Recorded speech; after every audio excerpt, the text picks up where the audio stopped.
हम आज जैसा कि हमने पिछले सप्ताह शुरू किया था, दूसरा पत्रस उसके पहले अध्याय से, दूसरे पत्रस की पत्री से हमने अध्ययन करना शुरू किया था और हम उसी के पहले अध्याय से फिर से कुछ बातों को सीखेंगे। इससे पहले कि हम आगे बढ़े, हम एक बार रिवाइज कर लेंगे कि हमने पिछली बार क्या देखा था। हमने पिछली बार पहले और दूसरे पद से कुछ बातों को सीखा था। एक तो हमने सीखा था कि ये पत्री पतरस के द्वारा लिखी गई है और पतरस जैसा कि खुद बताता है वो मृत्यु के करीब है, जल्द उसकी मृत्यु होने वाली है, ऐसा परमेश्वर ने उसको क्लियर करके बताया था। और अपने आखिरी दिनों में वो कुछ बातें विश्वासियों के लिए और विश्वासियों की पीढ़ियों के लिए, जो जिसमें हम भी इंक्लूडेड हैं, हमारे लिए कुछ बातें वो प्रोत्साहन के लिए और याद दिलाने के लिए कुछ बातें लिख के जाना चाहता है। और वो कहता है कि मैं फिर से, भले ही तुमने ये बातें तुम्हें पता है, फिर से तुम्हें बता रहा हूँ। वो कहता है 12वें पद में वो कहता है इसलिए यद्यपि तुम्हें ये बातें जानते हो और जो सत्य वचन तुम्हें मिला है उसमें बने रहते हो, तो अभी मैं तुम्हें इन बातों की सुधि दिलाने को सर्वदा तैयार रहूंगा। वो फिर से उन बातों को बताता है जो विश्वासियों को काफी विश्वासियों को शायद पहले से पता हो, बार बार सुन चुके हो। लेकिन हमने देखा था कि ऐसा होना भी जरूरी है, बार बार सेम बातों को सुनकर उसमें से सीखना भी जरूरी है। और खासकर हमने ये सुना था कि अगर परमेश्वर हमें किसी एक भाग पे फिर से लेके जा रहे हैं, तो परमेश्वर हमें क्या सिखाना चाहते हैं उसमें से वो भी समझना जरूरी है, अगर हमें बार बार किसी भाग पे लेके जा रहे हैं।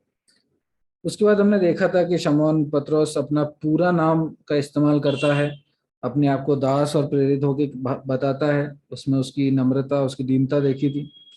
फिर हमने देखा था कि प्रभु यीशु मसीह परमेश्वर हैं, इस पे कोई डाउट नहीं छोड़ता पतरस। वो उसके पहले पद में ही लिखता है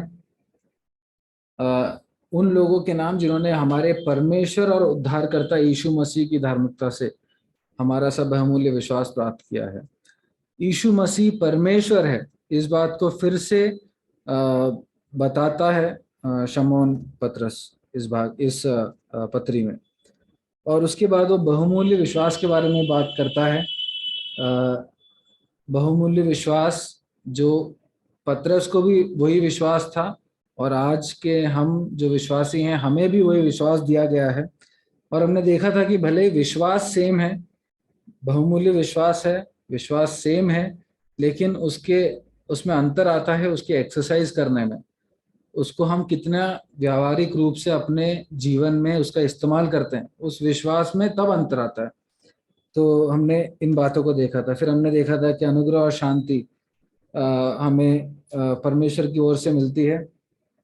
और उसमें हमने देखा था कि अनुग्रह वो है जो वो सामर्थ है जो परमेश्वर हमें देते हैं किसी मुश्किल परिस्थिति में से होकर गुजरने के लिए।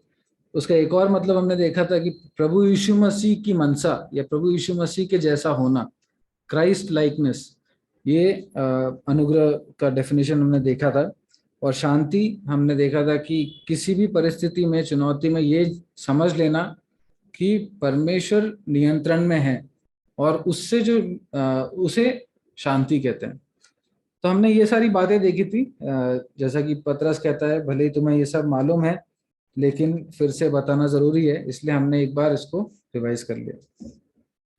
आज हम पहले अध्याय और उसके 1 से लेके 9 तक पढ़ लेंगे और उसके बाद कुछ चीजों को फिर से सीखेंगे।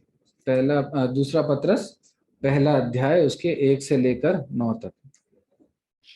पत्रस की ओर से जो यीशु मसीह का दास और प्रेरित है, उन लोगों के नाम जिन्होंने हमारे परमेश्वर और उद्धारकर्ता यीशु मसीह की धार्मिकता द्वारा हमारे समान बहुमूल्य विश्वास प्राप्त किया है, परमेश्वर की और हमारे प्रभु यीशु मसीह की पहचान के द्वारा अनुग्रह और शांति तुम्हें बहुतायत से बढ़ती जाए, क्योंकि उसकी ईश्वरीय सामर्थ्य ने सब कुछ जो जीवन और भक्ति से संबंध रखता है हमें उसी की पहचान के द्वारा दिया है, जिसने हमें अपनी ही महिमा और सद्गुण के अनुसार बुलाया है, जिनके द्वारा उसने हमें बहुमूल्य और बहुत ही बड़ी प्रतिज्ञाएं दी है, ताकि उनके द्वारा तुम उस सराहट से छूटकर जो संसार में बुरी अभिलाषाओं से होती है, ईश्वरीय स्वभाव के संभागी हो जाओ। इसी कारण तुम सब प्रकार का यत्न करके अपने विश्वास पर सद्गुण और सद्गुण पर समझ और समझ पर संयम और संयम पर धीरज और धीरज पर भक्ति और भक्ति पर भाईचारे की प्रीति और भाईचारे की प्रीति पर प्रेम बढ़ाते जाओ। क्योंकि यदि ये बातें तुम में वर्तमान रहे और बढ़ती जाए, तो तुम्हें हमारे प्रभु यीशु मसीह की पहचान में निकम्मे और निष्फल न होने देगी। क्योंकि जिसमें ये बातें नहीं, वह अंधा है और धुंधला देखता है और अपने पिछले पापों से भूलकर शुद्ध होने को भूल बैठा है। परमेश्वर के वचन के पढ़े जाने पर प्रभु की आशीष हो। हम इस भाग में अगर हम इसको इंग्लिश में पढ़ते हैं तो कुछ एक शब्द को, एक वर्ड को हम रिपीट होते हुए देखते हैं, और वो मैं आपको बता देता हूँ क्योंकि हिंदी में ऐसा नहीं है। वो है नॉलेज, नॉलेज ऑफ गॉड, या नॉलेज जो शब्द है वो अनेक बार इस अध्याय में ही करीब 3 से 4 बार हम रिपीट होते हुए पतरस को उसको बार बार लिखते हुए देखते हैं। और पतरस, क्योंकि हमने पहले देखा कि पतरस अपने आखिरी समय में है, जीवन के आखिरी समय में है, तो वो हर बात जो लिख रहा है वो बहुत जरूरी है हम उसको ध्यान से पढ़े। और अगर वो एक चीज पे फिर से 4 बार एक ही अध्याय में और पहले 8 पदों में ही बार बार बोल रहा है, तो हमें देखना जरूरी है कि वो क्या मीन करना चाह रहा है या फिर वो क्या बताना चाह रहा है। तो हम आज नॉलेज के बारे में कुछ बातें सीखेंगे। हिंदी में उसको पहचान करके लिखा हुआ है ना, और एक जगह समझ करके भी लिखा हुआ है, लेकिन पहचान करके हिंदी में लिखा हुआ है। तो आप लोग बता सकते हैं कौन कौन से वर्सेस में आपको ये पद मिलता है? सेकंड, सबसे पहले सेकंड में मिलता है, परमेश्वर के और हमारे प्रभु यीशु की पहचान के द्वारा अनुग्रह और शांति तुम में बहुतायत से बढ़ती जाए। फिर जेम्स भाई ने बताया वर्स 3, क्योंकि उसके ईश्वरीय सामर्थ्य ने सब कुछ जो जीवन और भक्ति से संबंध रखता है हमें उसी की पहचान के द्वारा दिया है, जिसने हमें अपनी ही महिमा और सद्गुण के अनुसार बुलाया है। और कहाँ मिलता है? 5 में मिलता है, उसमें समझ का उपयोग किया गया। उसमें लिखा और इसी कारण तुम सब प्रकार का यत्न करके अपने विश्वास पर सद्गुण और सद्गुण पर समझ, आगे पढ़ेंगे तो बढ़ाते जाओ। और एक और जगह लिखा है, हाँ 6 में वही समझ पे संयम। 8 में लिखा है, क्योंकि यदि ये बातें तुम में वर्तमान रहें और बढ़ती जाएं, तो तुम्हें हमारे प्रभु यीशु मसीह के पहचान में निकम्मे और निष्फल न होने देंगे। ठीक है, तो पहचान या नॉलेज, इसका मतलब क्या है? आप लोग क्या समझते हैं? नॉलेज या पहचान का मतलब क्या है? एक एक क्वेश्चन, एक एक आंसर, ऐसे हम देखेंगे। किसी को भली भांति जानना, है ना, किसी के बारे में कुछ जानकारी रखना। और नॉलेज, नॉलेज क्या होता है? नॉलेज या समझ, ये जानने को और कैसे, ठीक है, किसी के बारे में जानकारी रखना, किसी को भली भांति जानना। और नॉलेज, अगर हम बात करें किसी चीज के विषय, किसी सब्जेक्ट के विषय में नॉलेज की, तो अनुभव या शिक्षा के द्वारा प्राप्त किया गया ज्ञान, है ना, ज्ञान। नॉलेज अगर हम सोचें तो बिल्कुल सही है, किसी को जानना, किसी को भली भांति जानना, किसी के बारे में बहुत जानकारी रखना, ये I have knowledge of him, है ना, मेरे को उसके बारे में जानकारी है, तो मैं उसको पहचानता हूं। दूसरा, किसी विषय के बारे में अनुभवों के द्वारा या फिर जो हमें सिखाया जाता है स्कूलों में और अलग अलग माध्यमों से जो हम सीखते हैं, शिक्षा के द्वारा हमें प्राप्त किया हुआ ज्ञान, तो ये है नॉलेज, है ना, नॉलेज या फिर पहचान या समझ। ठीक है, तो अब अगर पतरस अपने आखिरी दिनों में ज्ञान या फिर इस पहचानने के विषय में बोल रहा है, तो जरूरी विषय है ये। और वो किस विषय के बारे में बोल रहा है, क्या क्या क्या नॉलेज के बारे में बोल रहा है, किसके पहचानने के बारे में बोल रहा है? हाँ, परमेश्वर वो एक नॉलेज, या फिर जैसा कि मैंने पहले बोला उसकी कई डेफिनेशन है। एक हमने देखा ज्ञान, वो ज्ञान के विषय में नहीं बता रहा, वो ज्यादातर किस चीज पे स्ट्रेस कर रहा है कि हम परमेश्वर के, प्रभु यीशु मसीह को पहचानने वाले बने, है ना, परमेश्वर के पहचान के द्वारा, परमेश्वर प्रभु यीशु मसीह के पहचान के द्वारा, प्रभु यीशु मसीह के पहचान के द्वारा। तो हम यहाँ, पतरस बार बार नॉलेज ऑफ गॉड या knowledge of Lord Jesus Christ के बारे में बोलता है।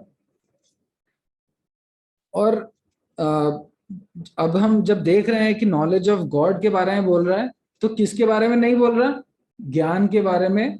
ये क्लियर करना जरूरी। कई बार हम बहुत सारी चीजों के बारे में ज्ञान रखते हैं, इन्फॉर्म्ड रहते हैं, बट हम आज यहाँ फिर से स्मरण कर रहे हैं, ध्यान दे रहे हैं कि प्रभु यीशु मसीह के नॉलेज के विषय में पतरस बोल रहा है। Just not just science, maths और ये सब जो ज्ञान है इस दुनिया में, उसके विषय में नहीं, प्रभु यीशु मसीह और परमेश्वर के विषय में ज्ञान, या परमेश्वर को जानने के विषय में पतरस यहाँ कह रहा है। ठीक है, अब एक सवाल देखेंगे कि क्यों परमेश्वर का ज्ञान या फिर परमेश्वर और प्रभु यीशु मसीह के पहचान का होना जरूरी है हमारे जीवन में।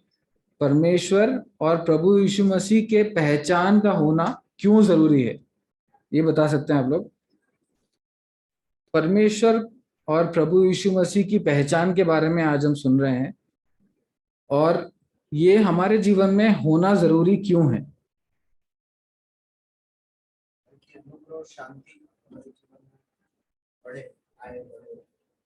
सबसे पहला जहां जहां हमने देखा था दूसरे पद में, है ना, भैया ने बताया ताकि अनुग्रह और शांति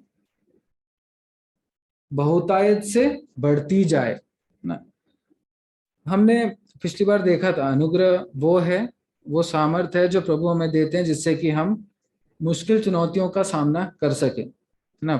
पौलुस ने प्रार्थना की उसके उस तकलीफ के बारे में, लेकिन प्रभु ने उससे कहा मेरा अनुग्रह तेरे लिए काफी है ना। तो उसको सामर्थ दी कि वो उस चुनौती के साथ भी आगे बढ़े, अपने कार्य को करे, प्रभु के कार्य को करे।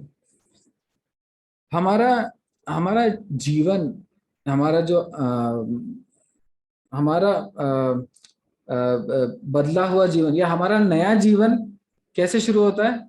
अनुग्रह से शुरू होता है ना। अगर हम एफिसियो 2 का 8 और 9 पढ़ेंगे, कोई भी एक भाई पढ़ दें उसको, एफिसियो 2 का 8 और 9।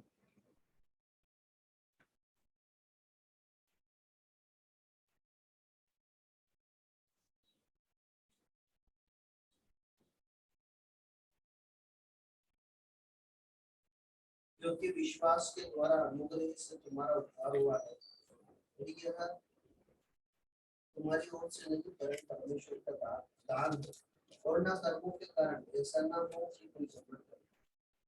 क्योंकि विश्वास के द्वारा अनुग्रह ही से तुम्हारा उद्धार हुआ है ना। ये वो अनुग्रह है जिसके बारे में, जिसको हम डिफाइन करते हैं, जो जिसके हम लायक नहीं थे वो हमें दिया गया।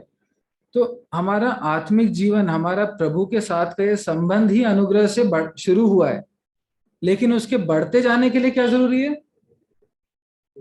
नहीं, अनुग्रह बढ़ते जाने के लिए क्या जरूरी है? पहचान जरूरी है ना। हमें विश्वास के द्वारा, विश्वास से अनुग्रह के द्वारा उद्धार मिला। तो अनुग्रह से उद्धार मिला, लेकिन अब अनुग्रह हमारे में ये सामर्थ, ये चीज हम में आने के लिए क्या जरूरी है कि हम परमेश्वर के पहचान में बढ़ते जाएं, है ना। शांति के विषय में लिखा है कि हमारा मेल मिलाप, for we have peace with God. हम सबसे पहले हमारे आत्मिक जीवन में क्या हुआ कि हमारी सुलह कर दी गई परमेश्वर के साथ। हम परमेश्वर से दूर थे, हमारा कुछ मेल नहीं था, लेकिन हमारा मेल मिलाप कर दिया गया। We have peace with God. हम एक जंग में थे, ऐसे समझे, हम एक जंग में थे, हमारा परमेश्वर के साथ विरोध था, लेकिन पीस आया, शांति आई, मेल मिलाप हुआ। इसीलिए अब हमारे जीवन में ये शांति बढ़ने के लिए क्या चाहिए? हमें परमेश्वर के पहचान में बढ़ना जरूरी है। हमें ग्रेस मिलने के लिए नहीं, हमें पीस मिलने के लिए नहीं, हमें जो ग्रेस और पीस ऑलरेडी मिला है, जो अनुग्रह और शांति जो ऑलरेडी मिला है, उसको बढ़ने के लिए हमें परमेश्वर के पहचान में, प्रभु यीशु मसीह के पहचान में बढ़ना जरूरी है। अगर हम प्रभु यीशु मसीह के पहचान में बढ़ेंगे तो ही हम अपने जीवन की चुनौतियों का सामना करने के लिए अनुग्रह पा पाएंगे ना, वरना हम नहीं पाएंगे। वरना हमारा उद्धार तो हो गया, लेकिन जब चुनौती आएगी तो हम परेशान होंगे, है ना। हम कितनी बार देखते हैं कि हम अपने जीवन में, अपने अपने जीवन में देखते हैं कि हम परेशान होते हैं। क्यों? क्योंकि हमें, फिर से मैं बता रहा हूं, हमें ज्ञान है कि परमेश्वर इसमें ठीक कर सकते हैं, लेकिन हमें परमेश्वर की पहचान में बढ़ना जरूरी है। हमें पता है कि परमेश्वर इस सब के नियंत्रण में है, मगर पता होना जरूरी नहीं है, पता हो कि उसको अप्लाई करना जरूरी है। उसमें पहचान में बढ़ेंगे, जब हम एक एक दिन परमेश्वर के साथ चलेंगे तो हम पहचान में बढ़ेंगे, और पहचान में बढ़ेंगे तो सच में व्यावहारिक रूप से हमारे जीवन में दिखेगा कि परमेश्वर इस स्थिति के नियंत्रण में है ना। परमेश्वर हमें अनुग्रह देंगे, हमारा अनुग्रह शांति बढ़ेगा। ठीक है। और और क्यों जरूरी है? हमने एक तो देखा कि अनुग्रह और शांति बढ़ती जाए, इसीलिए परमेश्वर की पहचान जरूरी है। और क्यों जरूरी है? नहीं, उससे पहले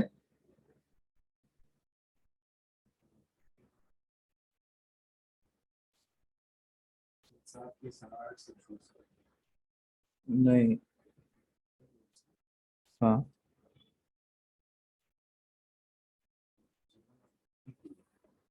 तीसरे पद में क्या लिखा है? उसकी ईश्वरीय सामर्थ्य में सब कुछ जो जीवन और भक्ति से संबंध रखता है उसी की पहचान के द्वारा। उसके पहचान के द्वारा क्या मिलता है? सब कुछ जो जीवन और भक्ति से संबंध, ईश्वरीय सामर्थ है जो देता है ना। सोर्स क्या है? ईश्वरीय सामर्थ। लेकिन मार्ग क्या है? पहचान ना। हमें ईश्वरीय सामर्थ से सब कुछ जो जीवन और भक्ति से संबंध रखता है दे दिया गया है, मगर किसके द्वारा? परमेश्वर के पहचान के द्वारा। परमेश्वर ने हमें बुलाया है, परमेश्वर ने, उसमें लिखा है किसकी, अच्छा किसकी पहचान के द्वारा, उसमें ही पढ़ लीजिए क्या लिखा है। किसके पहचान के द्वारा? नहीं, तीसरा पद पढ़िए, उसमें क्या लिखा है?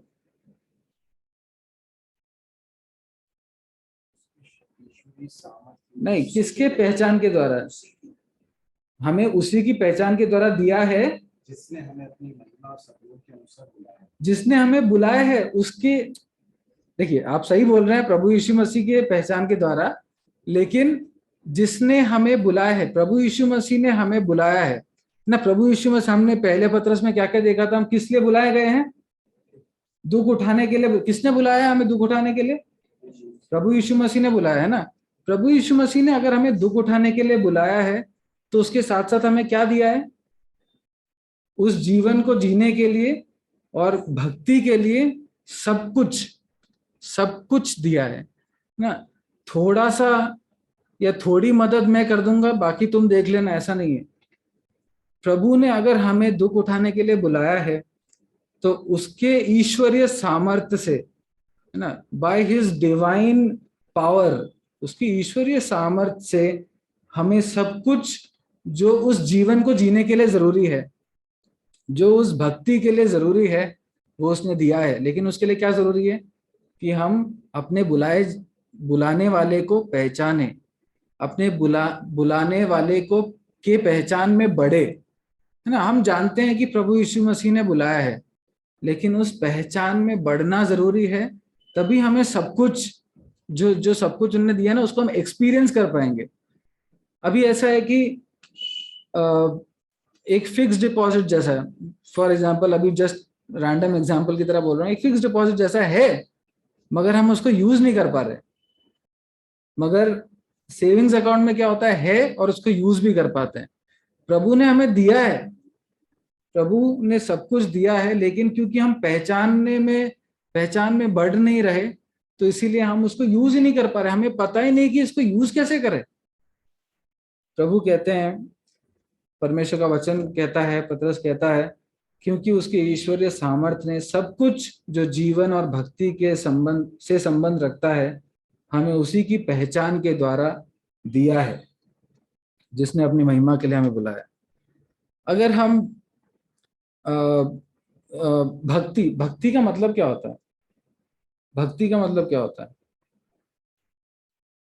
मैं किसी का भक्त हूं तो उसका मतलब क्या है?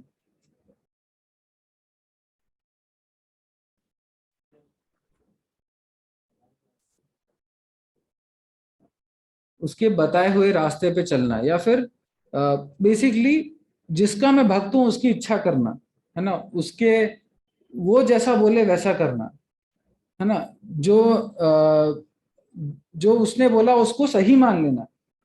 ऐसा करने के लिए, क्योंकि हमारा दिमाग में क्या है, कई चीजें मेरे को सही लगती हैं, मगर मतलब मैं अगर, जैसे अगर मैं प्रभु को नहीं जानता हूं तो वो शायद गलत हो ना, मैं एक निर्णय की ओर जा रहा हूं अपने जीवन में और मुझे लगता है कि इससे फायदा ही है, ये सही है, लेकिन अगर मैं प्रभु को नहीं, और अगर प्रभु के मन में ऐसा नहीं है ना, मान लीजिए कि प्रभु के पास मेरे लिए कुछ और प्लान है, लेकिन मैं अपने मार्ग में जा रहा हूं, तो मैं अपना भक्त हूं, है ना, मैं अपनी सुन के अपनी इच्छा के अनुसार जा रहा हूं। लेकिन अगर मैं प्रभु का भक्त हूं तो प्रभु की इच्छा को जानकर प्रभु के हिसाब से जाऊंगा।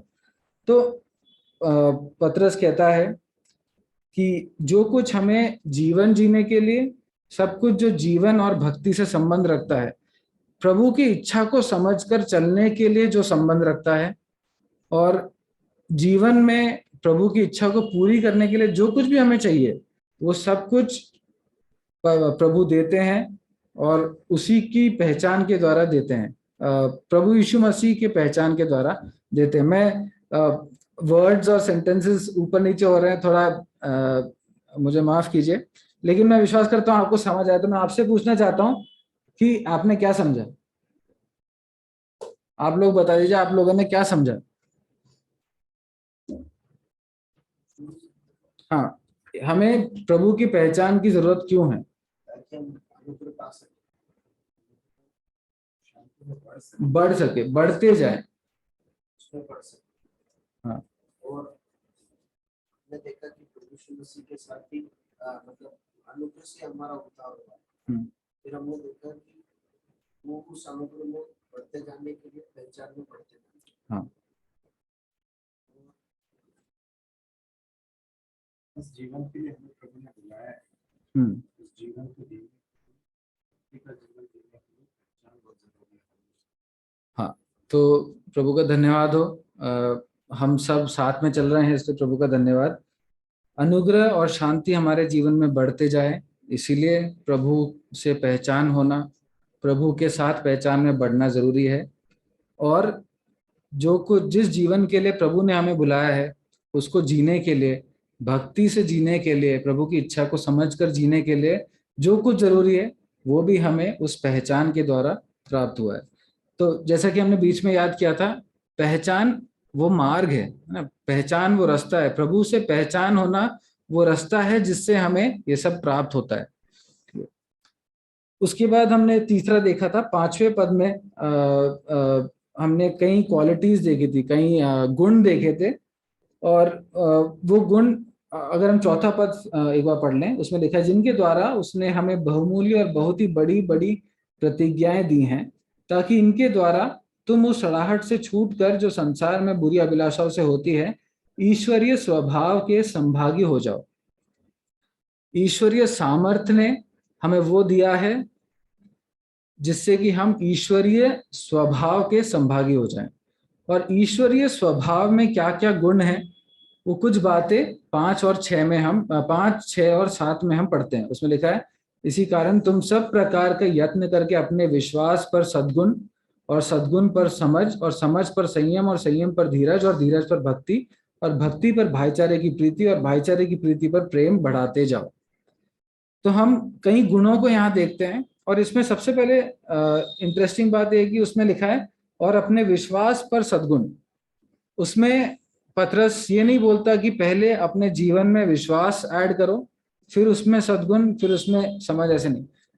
पतरस कहता है कि विश्वास, पतरस का पतरस ये अज्यूम कर रहा है कि विश्वास तो होगा ही। अगर हम एक विश्वासी हैं, अगर ये पत्री विश्वासियों को लिखी गई है, तो विश्वास तो है ही, उसको हमें ऐड करने की जरूरत नहीं है, उसको बढ़ाने की जरूरत है ना। हमारे जीवन में प्रभु ने अनुग्रह दिया है, शांति दिया है, जो सब कुछ हमें जीवन जीने के लिए चाहिए वो दिया है। विश्वास से हमारा, विश्वास से उद्धार, विश्वास से अनुग्रह के द्वारा हमारा उद्धार हुआ है, तो ये सब है। लेकिन उसको प्रभु की पहचान में हम जैसे जैसे बढ़ेंगे तो ये स्वभाव और बढ़ते जाएंगे, ये चीजें हमारे जीवन में और बढ़ती जाएंगी।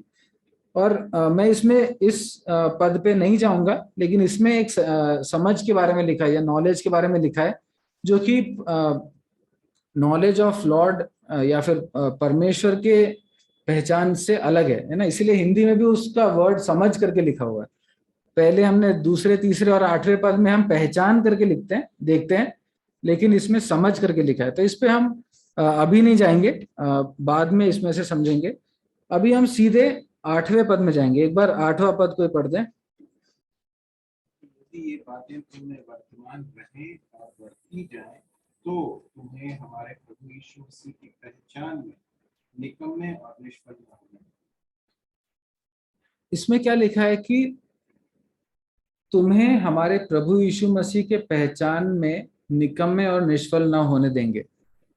क्या इसका मतलब, इसका मतलब तो ये हुआ इसका। अच्छा ये आप बता दीजिए, ये लास्ट जो सेंटेंस लिखा है आपको क्या समझ आता है, क्या लिखा है? तुम्हें हमारे प्रभु यीशु मसीह के पहचानने में निकम्मे और निष्फल ना होने देंगे, इसका मतलब क्या है?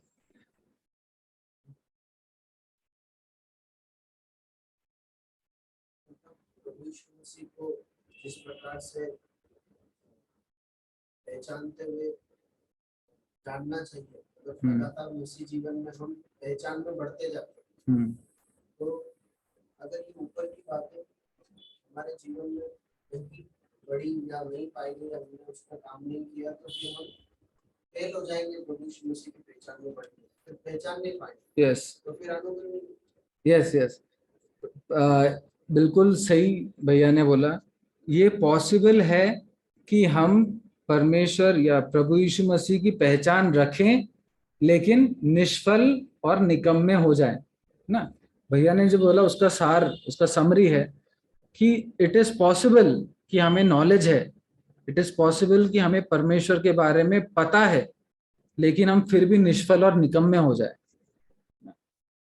जैसा कि अभी भैया ने बोला, अगर ये ऊपर लिखी हुई बातें नहीं हुई, तो इनमें से ऊपर लिखी हुई बातें सब हमारे जीवन में होंगे, तो ये दिखाएगा कि हम परमेश्वर की पहचान में बढ़ रहे हैं या नहीं बढ़ रहे।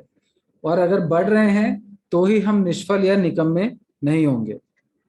जैसा कि हमने देखा, परमेश्वर की पहचान एक मार्ग है ना।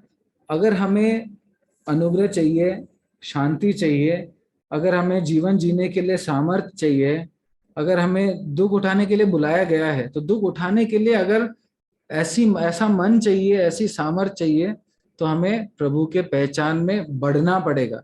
हमें ये गुण दिखने पड़ेंगे। गुण ऊपर 5, 6 और 7 में लिखा है। और एक और बात, परमेश्वर का ज्ञान, परमेश्वर की पहचान के या फिर किसी भी पहचान, नॉलेज के 3 लेवल होते हैं, अलग अलग लेवल होते हैं।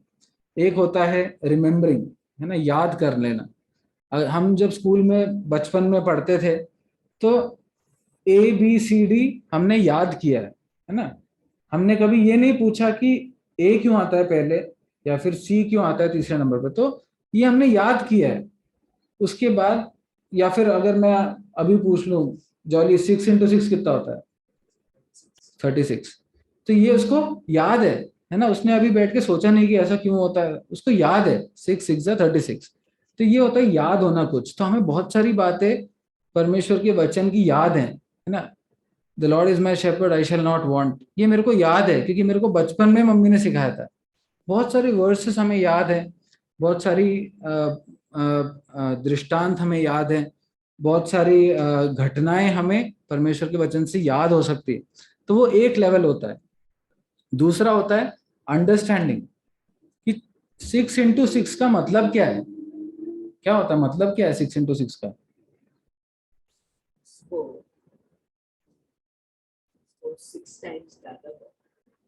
हाँ, 6 को 6 बार जोड़ना है ना, 6 को 6 बार जोड़ना इज अंडरस्टैंडिंग कि ये 6 into 6 का मतलब क्या है। अगर मैं शायद मिली हुई पता है कि 6 into 6 कितना होता है पता है क्या? 6 6 पता होगा मेरे ख्याल से, बट यही है, मतलब पता है, बहुत सारी चीजें पता है। यहोवा मेरा चरवाहा है, मुझे कोई घटी नहीं होगी, वो उसको भी पता होगा, लेकिन उसको हम समझते हैं क्या, है ना। नॉलेज है, लेकिन उस नॉलेज की किस स्तर पे हैं हम।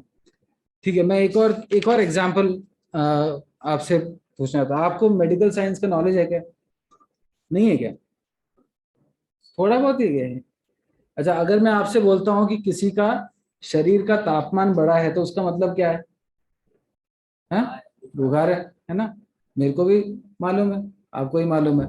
अगर मैं आपसे बोलता हूँ कि किसी को खांसी है, थोड़े गले में थोड़ी किचकिच हो रही है और बुखार है और थोड़ी सांस लेने में भी तकलीफ है, तो आप क्या सोचेंगे? हाँ, कोरोना हो सकता है ना। इतने अच्छे बड़े डायग्नोसिस पे अपन पहुंच जाते हैं आजकल, क्योंकि अपन सबको नॉलेज है मेडिकल साइंस का। आजकल आप जिसके पास फोन है उसको नॉलेज है। बेसिकली मैं यही कहूंगा, क्योंकि व्हाट्सएप पे भी इतनी जानकारी आती है, गलत भी सही भी, लेकिन नॉलेज है। अब अगर किसी को बहुत ज्यादा सर दर्द हो रहा है तो क्या डायग्नोसिस आप बना सकते हो? आपके दिमाग में क्या आएगा? हाँ, हेडेक हो रहा है तो क्या होगा? माइग्रेन। मतलब मैंने ये लिखा हुआ है, मैं हर बार जो पूछता हूँ वो लिखा होता तो यही बताता है। तो माइग्रेन है ना। हम किसी को सर दर्द है तो ये सोचेंगे कि माइग्रेन। तो आपको मेडिकल साइंस का नॉलेज है क्या? है ना, है ना, मेडिकल साइंस का नॉलेज। आपको भी मेडिकल साइंस का नॉलेज है, मेरे को भी मेडिकल साइंस का नॉलेज है। लेकिन जब मेरे को जब बुक्स में अगर हम पढ़ें तो सबसे ज्यादा हेडेक का कॉज, मतलब उसका डेफिनेशन ऐसा है इंग्लिश में, the worst headache of his life. अगर कोई पेशेंट आता है कि मेरे को सबसे खतरनाक हेडेक हो रहा है ऑफ हिज लाइफ, तो वो सब एरेक्नॉइड हेमोरेज करके एक बीमारी होती है, जिसमें ब्रेन के अंदर के वो फट जाते हैं, ब्लीड हो जाता है। तो ये मैंने कब सीखा? जब मैं आईसीयू में पहली बार पहले साल आया। मैंने 3 साल उससे पहले काम किया, 2 साल काम किया, उसमें नहीं सीखा, लेकिन आईसीयू में आके बुक पढ़ी तो ये बात सीखने में आई। हम सबके पास मेडिकल नॉलेज है, मेडिकल साइंस का नॉलेज है, दवाइयों के बारे में, दवाइयों के अंदर क्या है, कंटेंट के बारे में नॉलेज होगा। लेकिन और वो आप समझ के भी, मतलब आपने समझा ही है कि कोविड है तो ऐसे ही कुछ होगा, है ना, आपने समझा ही है। मगर उसको कैसे अप्लाई करना है, कब अप्लाई करना है, आपको मैं बता देता हूँ कि एक पेशेंट में ऑक्सीजन इतना है, कार्बन डाइऑक्साइड इतना है और बाइकार्बोनेट्स इतने हैं। तो आपके दिमाग में कुछ भी नहीं आएगा। आपको पता ऑक्सीजन क्या है, कार्बन डाइऑक्साइड क्या आपको पता है, लेकिन आपको कुछ डायग्नोसिस नहीं बनाओगे आप, क्योंकि आपको नहीं पता उसको अप्लाई कैसे करना है। उसी समय किसी डॉक्टर, किसी नर्स से जो आईसीयू में वर्क कर रहे हो खासकर, अगर उनसे पूछोगे तो वो एक डायग्नोसिस आपको सामने रख देंगे। मेरा कहने का मतलब बेसिकली ये है कि नॉलेज सबको है ना। छोटे बच्चों से लेके बड़ों को पता है, खासकर जो विश्वासी परिवारों से हैं, बहुत चीजें पता है ना। परमेश्वर सृष्टि करता है, हमें पता है। परमेश्वर ने मुझे बनाया है, हमें पता है। परमेश्वर पवित्र हैं, हमें पता है। लेकिन और परमेश्वर कुछ भी कर सकते हैं, है ना। बच्चों की लैंग्वेज में परमेश्वर कुछ भी कर सकते हैं, सब कुछ कर सकते हैं, हमें पता है।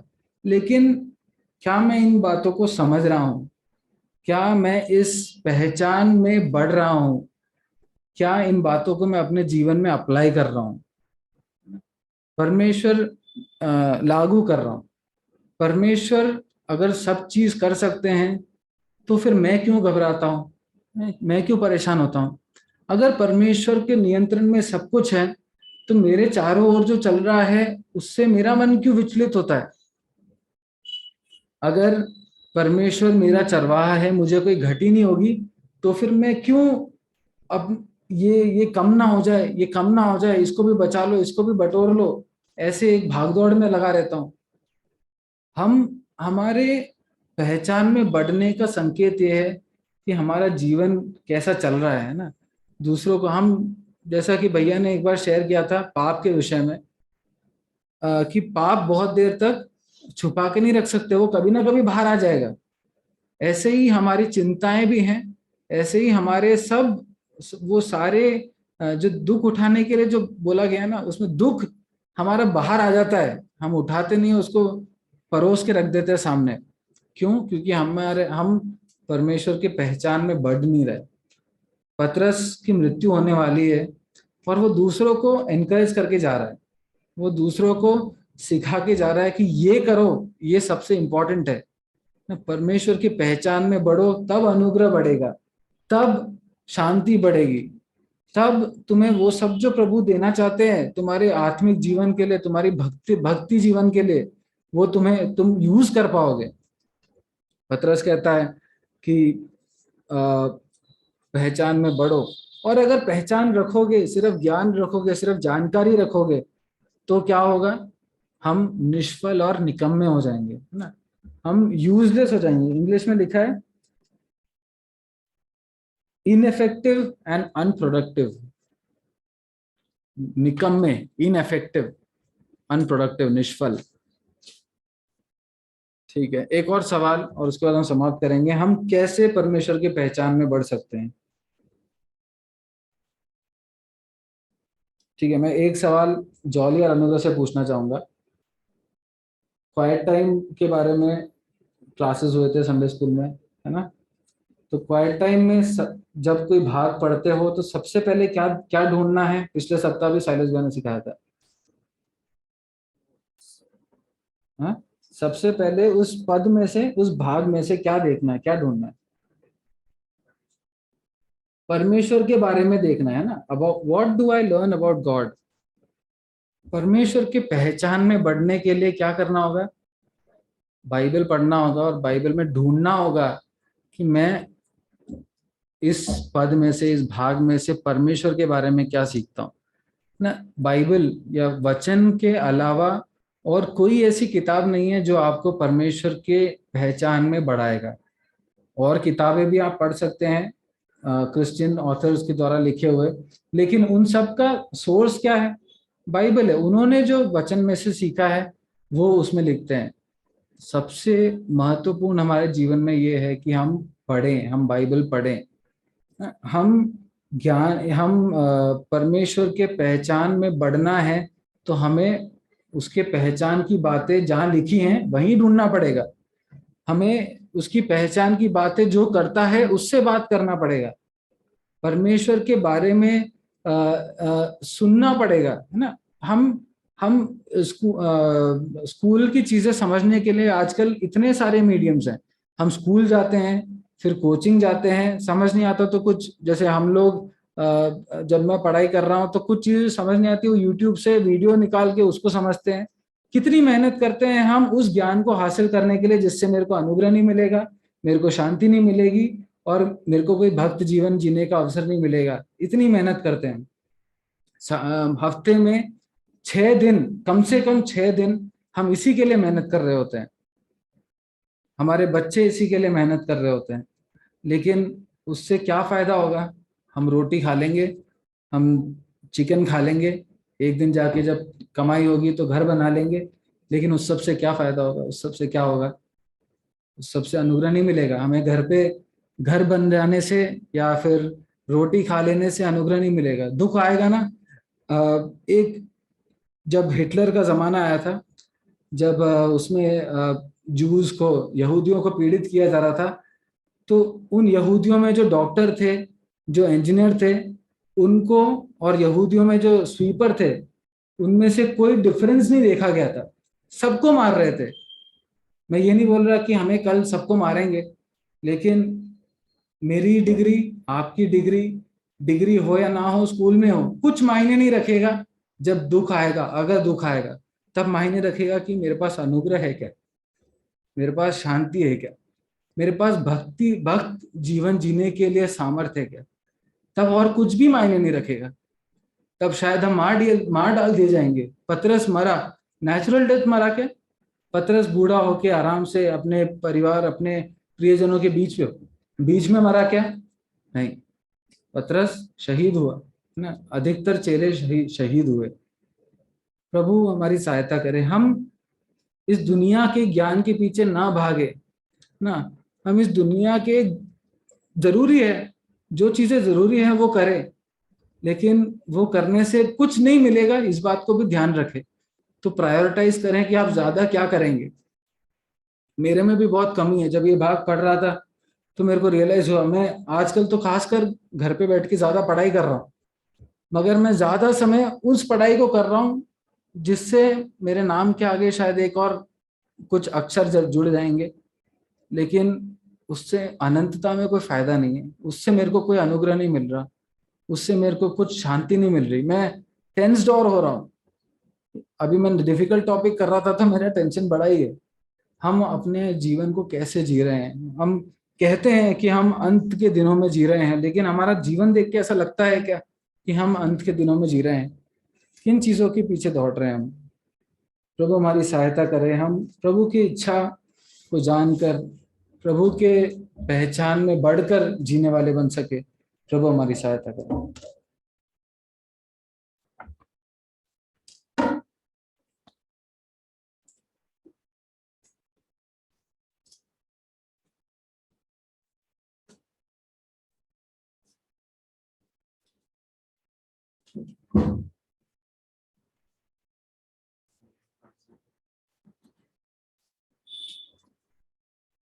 हमारे जी, आपका धन्यवाद करते हैं कि ये सामर्थ्य पवित्र वचन के द्वारा हमसे फिर से बातें की। संसार में बहुत सारी किताबें, पुस्तकें हैं जो हमारे ज्ञान को बढ़ा सकती हैं, परंतु एक ही पुस्तक है जिसमें जीवन है, जो हमसे बातें करता है। तो इसलिए क्योंकि आपका वचन आपके द्वारा प्रेरित है, वो आपके शिष्यों से वो आपने पूछा क्या तुम भी मुझे छोड़कर जाना चाहते हो? तो पतरस ने इस तरह से कहा, शिष्यों ने कहा कि वहाँ छोड़कर कहाँ जाए, जीवन की बातें तो आपके पास है। तो आज शाम को भी हम आपसे यही कहना चाहते हैं कि प्रभु हम आपको छोड़कर कहाँ जाए। जीवन की बातें तो आपके पास ही है। आपके पास जब हम आते हैं तभी तो हम जीवन का बहुतायत का जीवन पाते हैं। आपके वचन के लिए धन्यवाद कि प्रभु वो वास्तव में जीवित है। धन्यवाद कि वो हमसे बातें करता है, वो हम पर प्रहार करता है, वो हमें धोता है, शुद्ध करता है, हमें एक आईने के समान हमारे जीवन की असलियत दिखाता है। प्रभु हमें हमें जी पापों का बोझ लाता है, हमें प्रोत्साहित करता है, हमें हमें सामर्थ्य देता है, हमें चुनौती देता है, हमसे बातें करता है। धन्यवाद। तो हमारे भाई जी को प्रभु आपने अनुग्रह दिया कि आपके वचन से प्रभु हमारे साथ इस तरह से सिखाने के लिए प्रभु आपने उसे तैयार किया। इसके धन्यवाद। प्रभु हम देख रहे थे कितना आपको जानना जरूरी है, आपकी पहचान कितनी महत्वपूर्ण है। वो हम बहुत सारी बातें याद रखते हैं, हमें मालूम है बहुत सारी बातें, ज्ञान के रूप में हमें मालूम है बहुत सारी चीजें, परंतु अनेक बार प्रभु हम उसे अपने जीवन में लागू करने में चूक गए। मैं चूका हूँ, हम सब चूके हैं, प्रभु हमसे क्षमा चाहते हैं। हमें कितना और अधिक आपको जानने की जरूरत, आपको पहचानने की जरूरत है, आपके साथ ही संबंध में और बढ़ने की जरूरत है। प्रभु आप हमारी सहायता करें कि ऐसा हो तो, ताकि अनुग्रह और शांति हमें बढ़ सके। प्रभु हम और अधिक अनुग्रह और शांति से परिपूर्ण लोग हों, जब हम लोगों से बातचीत करते हैं तो प्रभु हमारे द्वारा लोगों को अनुग्रह मिले, शांति मिले, लोग हमारे अंदर अनुग्रह और शांति की भरपूरी देख सके। इसके अलावा कोई शॉर्टकट नहीं है प्रभु, हमें आपको जानना ही होगा, हमें आपको पहचानना होगा। हमारी सहायता करें प्रभु, हम आपको पहचान सकें। प्रभु जी हम ये भी देख रहे थे प्रभु जी, जिस जीवन के लिए आपने हमें बुलाया है, पवित्रता के जीवन के लिए, भक्ति का जीवन जीवन, आपको प्रसन्न करने वाला जीवन जीवन, दुख उठाने के उस जीवन के लिए, जिस जीवन के लिए आपने हमें बुलाया है, उस जीवन को जीने के लिए यदि सामर्थ्य मिली है तो आपको पहचानना जरूरी है। अन्यथा प्रभु हम सिर्फ अपने दिमाग में ज्ञान रखेंगे, परंतु जब वो परिस्थिति आएगी, जब तकलीफें आएंगी, परेशानियां आएंगी, तब समझ में आ जाएगा कि हम वास्तव में हम अपने उद्धारकर्ता को, अपने परमेश्वर को जिस तरह से पहचानना चाहिए हम नहीं पहचान। तो ही हमारी सहायता करें कि हम आपको पहचान सकें। बात करते हैं कि आपकी ईश्वरीय सामर्थ्य के द्वारा वो हमें ईश्वरीय स्वभाव के संभागी होने के लिए बनाया। प्रभु जी हम देख रहे थे किस तरह से हम, ऐसा हो सकता है कि हम बहुत ज्ञान रखें और उसके बावजूद भी निकम्मा और निष्फल जीवन जीवन। प्रभु जी किसी भी मनुष्य से कहीं अधिक बढ़कर प्रभु जी आप हमारे जीवन का आकलन कर सकते हैं, इवैल्यूएट कर सकते हैं कि हम निष्कम्मे और निष्फल नहीं हैं। प्रभु हम बाहर से कैसे दिखाई देते हैं, जब आप नहीं हैं हमारा जीवन कैसा है, निष्फल है क्या, निकम्मा है क्या। प्रभु जी हमारी सहायता करें कि ऐसा ना हो, हम निकम्मे और निष्फल जीवन जिए। हम जिस चीज को मुझे जानते हैं कि वो हमारे जीवन की कठिन परिस्थितियों में, मुझे हमारे जीवन के दुख के समय में क्या हम उसे अप्लाई कर पाते हैं। तो मुझे आप हमारी सहायता करेंगे, आपको पहचानने के लिए परिश्रम कर सकें, आपको पहचानने के लिए आपके वचन के साथ समय व्यतीत कर सकें, मनन कर सकें, अध्ययन कर सकें। मुझे आपको जानने के लिए, आपके साथ चलते हुए इस मसीही जीवन में आपको जानने के लिए प्रभु जी परिश्रम कर सकेंगे। हमारी प्रार्थना है हमारे लिए और हमारे साथी भाई बहनों के लिए, सब आपकी पहचान में बढ़ सके, आपको जान सके, आप कितने अच्छे हैं, कितने भरोसेमंद हैं, कितने विश्वास योग्य हैं, कितने प्रेमी हैं, वो आप कितने पवित्र हैं। और ये सब जो जानना है तो वो हमारे दिन प्रतिदिन के जीवन को पूरी रीति से प्रभावित करेगा, तो वो हमारे निर्णयों को प्रभावित करेगा। तो हम धन्यवाद करते हैं कि आपने हमें आज हमको फिर से ये सारी बहुमूल्य सच्चाइयां प्रभु ये सिर्फ दिमाग तक न रहे। ऐसा ना हो कि यहाँ से जाने के बाद हम भूल जाए कि हमने क्या सुना है। तो प्रभु चीजों को अपने जीवन में लागू करने के लिए यदि उनमें से कोई भी है जो आपके वचन के साथ समय व्यतीत नहीं करते, तो मुझे आज एक निर्णय में आने के लिए सहायता करें और उसे समर्पण के साथ आगे करने के लिए आप सहायता करें।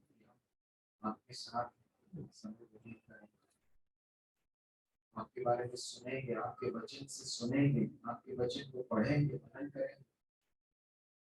तो यही तो है अंततः सुन रहे थे जो अनंतता में मायने रखेगा और इस संसार में भक्ति का जीवन जीने के लिए यही हमारी सहायता कर सकता है, करने के लिए हमारी सहायता। तो आज हमारे कई सारे भाई बहन नहीं आ पाए, बीमार, नौकरी की वजह से नहीं आ पाए। ऐसा ना हो कि कोई भी लापरवाही के कारण सभाओं से चूक रहा हो, ऐसा ना हो, दया कर। और साथ में हमारी ये भी प्रार्थना है कि रोज सभाओं के लिए एक एक्स्ट्रा मील जानने के लिए, परिश्रम करने के लिए, त्यागपूर्ण तरीके से उसके लिए परिश्रम करने के लिए आप सबके साथ धन्यवाद। अपनी क्या हमारी प्रार्थना